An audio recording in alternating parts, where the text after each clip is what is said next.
कहानी की शुरुआत में हम डॉक्टर एलेक्स को देखते हैं, जो न्यूयॉर्क के कोलंबिया यूनिवर्सिटी में मैकेनिकल इंजीनियरिंग के प्रोफेसर है और साथ ही वह एक जीनियस साइंटिस्ट और बहुत ही काबिल और एक हार्ड वर्किंग पर्सन है।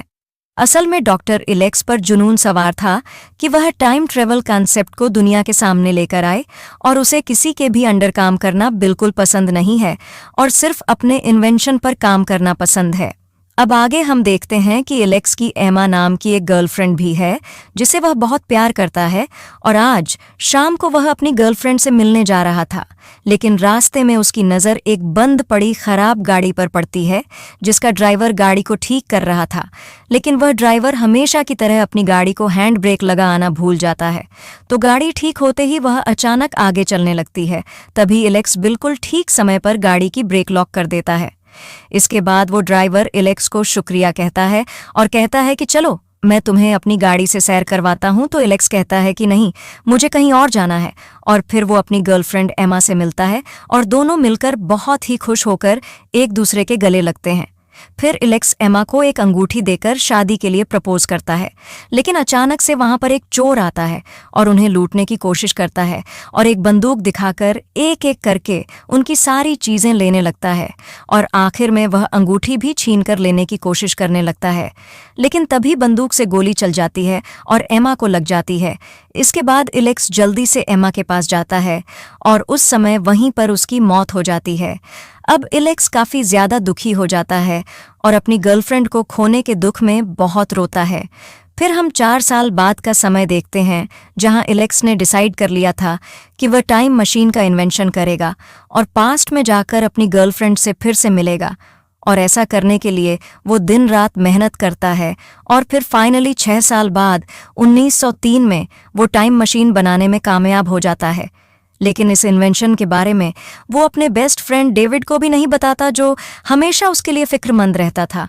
फिर हम देखते हैं कि एलेक्स बिना टाइम वेस्ट किए तैयार होकर उस मशीन में बैठता है और टाइम मशीन को एक्टिवेट कर देता है और पहुंच जाता है पास्ट के उस समय में जिस दिन शाम को वो अपनी गर्लफ्रेंड एमा से मिला था, जहां पर वो एमा को जिंदा देखकर बहुत ही खुश होता है। लेकिन इससे पहले कि वो एक्सीडेंट रिपीट होता, वो एमा को वहां से दूर ले जाता है और उसे फूल देने के लिए एमा को रास्ते में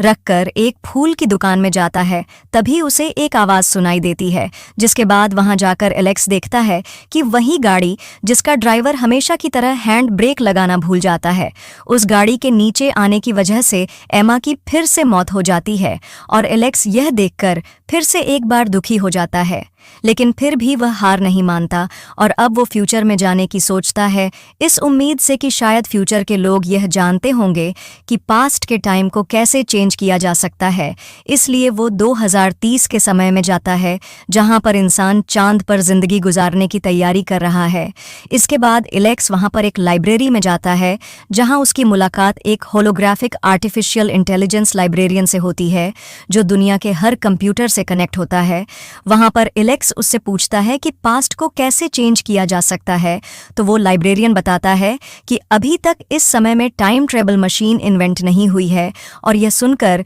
एलेक्स और भी ज्यादा निराश हो जाता है और इस बार वह और भी आगे के समय में 7 साल बाद 2037 के टाइम में जाता है। लेकिन इस टाइम में उसे ज़मीन बुरी तरह से डिस्ट्रॉय मिलती है। तब वहां पर 2 सोल्जर्स आकर उसे बताते हैं कि यह सब चांद पर कंस्ट्रक्शन की वजह से इकोसिस्टम डिस्टर्ब हो गई है और चांद का मलबा टूटकर ज़मीन पर गिर रहा है और चांद ज़मीन के इतना करीब आ चुका है कि वह किसी भी समय ज़मीन से टक सकता है। यह कहकर वह दोनों सोल्जर्स एलेक्स को रेस्क्यू करने की कोशिश में अपने साथ ले जाने की कोशिश करते हैं, लेकिन एलेक्स उनसे बचते हुए अपनी टाइम मशीन की तरफ भागने लगता है और ज़मीन के डिस्ट्रक्शन का शिकार होने वाला ही होता है कि बचने की कोशिश में जल्दबाजी में वह मशीन को अननोन सेटिंग पर ट्रिगर कर देता है और अचानक से झटका लगने की वजह से वह बेहोश हो जाता है, जिससे उसकी मशीन लाखों साल आगे जाते हुए ट्रेवल करने लगती है। और यहाँ हम जमीन के लाखों सालों के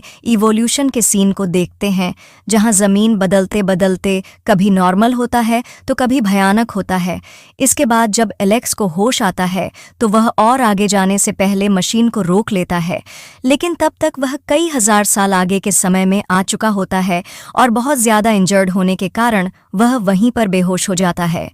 इसके बाद हम देखते हैं कि एलेक्स बेहोश पड़ा है और एक लड़की उसका इलाज कर रही है। फिर जब उसकी आंख खुलती है तो वह खुद को एक एनसेट कम्युनिटी के बीच पाता है और वह लोग उसकी भाषा समझ नहीं पा रहे थे और वह एलेक्स को उनके लिए खतरा समझते हुए उसे मारने का डिसाइड करते हैं। लेकिन उनमें से मारा नाम की एक लड़की, जिसने एलेक्स की जान बचाई थी, वह एलेक्स से बात करने लगती है और सिर्फ वही लड़की एलेक्स की भाषा समझ पा रही थी, क्योंकि वह एक टीचर थी, जिस वजह से वह एनसेट सिविलाइजेशन के बारे में भी जानती थी। यानी कि एलेक्स जिस टाइम से आया है, अभी के समय में हजारों साल पुराना एक एशियन सिविलाइजेशन बन चुकी थी, तो मारा एलेक्स को उसकी कम्युनिटी के लोगों से बचा लेती है। फिर एलेक्स मारा को बताता है कि मैं एक टाइम मशीन के जरिए पास्ट से आया हूं, लेकिन मारा इस बारे में अपने लोगों को झूठ बोलती है, क्योंकि वो जानती थी कि उसके कम्युनिटी के लोग साइंस नहीं मानेंगे और एलेक्स को कोई एलियन समझकर मार देंगे।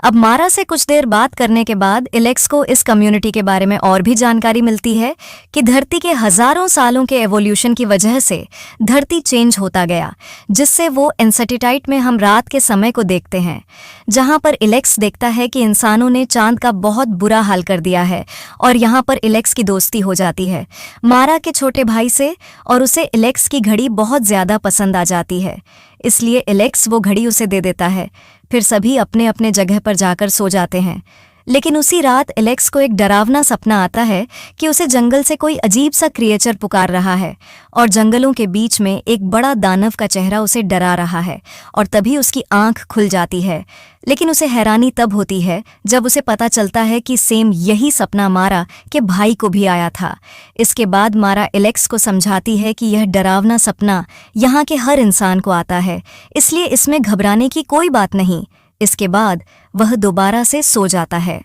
अब आगे जानेंगे मूवी के पार्ट 2 में।